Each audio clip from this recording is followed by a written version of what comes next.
सर्व व्यापाऱ्यांना मी जागरूक करू इच्छितो की मला एक घटना तुम्हाला सांगायची की सायबर फ्रॉड व्यापाऱ्यांसोबत कसे होतात। एक व्यक्ती आहे जो चोरटा आहे, जो बदमाश आहे, जो असा भासवतो की मी चांदीचा व्यापारी आहे। तो फक्त एक फोन कॉल करतो इथल्या एका सोनाराला, त्याने कुठून तरी मोबाईल नंबर मिळवलेला आहे आणि तो त्याचं खरेपण पटण्यासाठी 4 सोनारांची नावं सांगतो की बीड शहरातल्या या 4 सोनारांना पण मी ओळखतो आणि ते सुद्धा माझ्यासोबत व्यवहार करतात। मी तुम्हाला कमी पैशात चांदी देऊ शकतो। आता आपल्या बीडचं सोनार अजिबात व्हेरीफाय करत नाही, कमी पैशात आपल्याला कमी भावात चांदी मिळते म्हणून त्याला एक ऑर्डर देऊन टाकतो आणि हे ऑर्डरचे पैसे तो कुरिअर मार्फत पाठवतो। खरं म्हणजे हे अत्यंत वाईट व्यवहार आहे।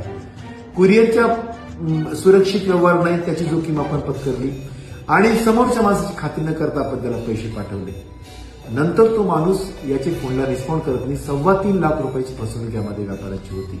तर आम्ही तुम्हाला सांगतो की अनोळखी लोकांवर अजिबात विश्वास नका ठेवू। व्यवहार करताना खात्री करा, तुम्हाला कमी पैशाचं कमी भावाचं कोणी आमिष दाखवत आहे तर 10 वेळेस त्यावर संशय घ्या आणि तुम्हाला काही वाटलं तर आमच्या पोलिसांशी ताबडतोब संपर्क करा, जेणेकरून आपण हे लोक पकडू शकू। धन्यवाद।